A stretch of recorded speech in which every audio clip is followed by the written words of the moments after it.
અંકલેશ્વર શહેરના Gautam park society પાછળ દીપડાની લટારા મારી રહ્યા છે. સ્થાનિકોના જણાવ્યા અનુસાર છેલ્લા 20 દિવસથી દીપડો આંટાફેરા મારી રહ્યો છે.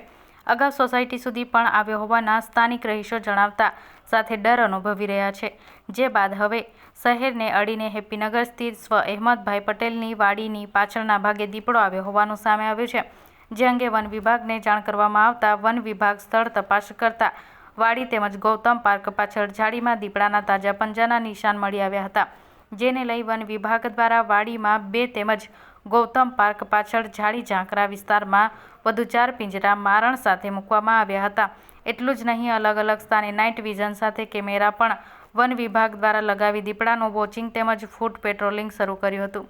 વન વિભાગ દ્વારા આ અંગે સ્થાનિક દીપડા અંગે જાણકારી આપી તેનો ભય દૂર કરવા માટેના પ્રયત્નો સાથે દીપડાની બચાવ અંગેની જાણકારી આપી હતી.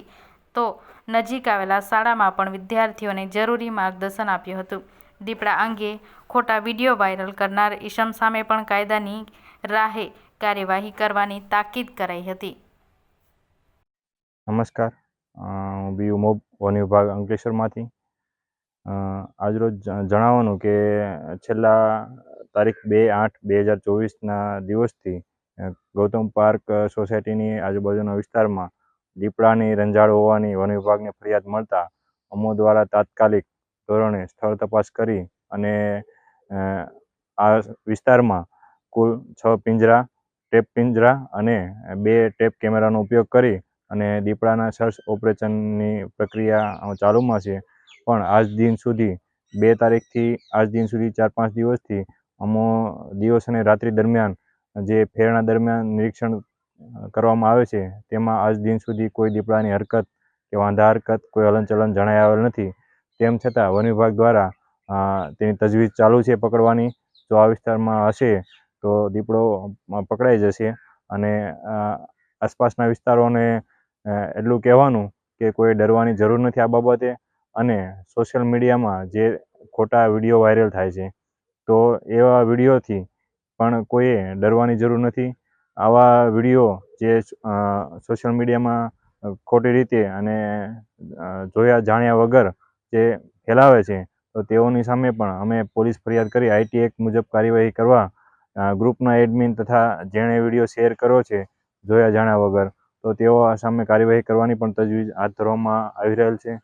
તો સૌને વિનંતી કે દીપડા બાબતે કોઈ ખોટો પ્રચાર નહીં કરવો.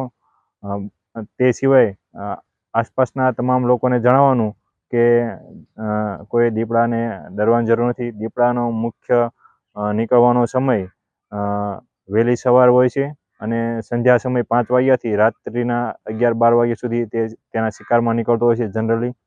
અને તે સિવાય સવારમાં વહેલા 4થી તે 6 વાગ્યા સુધી જ્યાં સુધી અંજવાળું થાય ત્યાં સુધી એનો શિકારનો સમય મુખ્યત્વે હોય છે.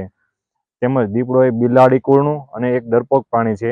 તેથી તે ડરપોક છે, પરંતુ તે ત્યારે જ હુમલો કરે છે કે જ્યારે બહુ ખૂબ ભૂખ્યો હોય એવો સમયે હુમલો કરી શકે છે. તે સિવાય કે તેનાથી નાના પ્રાણીઓ જે હોય તો તેના ઉપર તે હુમલો કરે છે અને તેનો શિકાર કરે છે. કૂતરા, ડુક્કર અને સસલા તેનો પ્રિય ખોરાક છે. અને તે આવા શેરડીના ખેતરો તથા ઝાડી ઝાંખરાવાળા વિસ્તારમાં રહેતા હોય તો તેવા પ્રાણીઓની પાછળ ક્યારેક રહેણાંક વિસ્તારની નજીક દીપડો આવી શકે છે. પરંતુ એવું માની લેવાની જરૂર નથી કે દીપડો આ વિસ્તારમાં રહે જ છે. અને તે એક જ રાતમાં 30 કિલોમીટર તો એનું વોકિંગ જ હોય છે જનરલી. તો એ આજે અહીંયા હોય તો કાલે કોઈ કઈ જગ્યાએ જતો રહે તો તેમનો પણ ખ્યાલ રહેતો નથી. દીપડો એ વન્ય પ્રાણી છે અને હરતું ફરતું અને વિહરતું પ્રાણી છે. ગમે ત્યારે ગમે ત્યાં જઈ શકે છે. એટલા માટે લોકોએ કોઈ ગભરાવાની જરૂર નથી અને ડરવાની પણ જરૂર નથી. પરંતુ ખાલી સાવચેતીના ભાગરૂપે તમામ લોકોએ આવી ઝાડી ઝાંખરાવાળા વિસ્તાર તથા અવાવરૂ વિસ્તારમાં પોતાના બાળકો માટે ખાસ સચેત રહેવું કે બાળકને આવા વિસ્તારોમાં ક્યારેય એકલા જવા દેવા નહીં.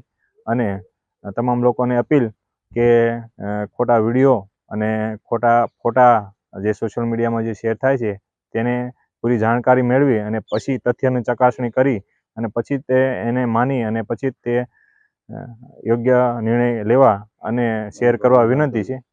અને આવું કોઈ પણ બાબત જો કોઈને ધ્યાને આવે તો તાત્કાલિક વન વિભાગને જાણ કરી શકો છો. વન વિભાગની ટીમ દ્વારા સતત દીપડાની જે પ્રક્રિયા છે પકડવાની એ કાર્યવાહી ચાલુમાં છે.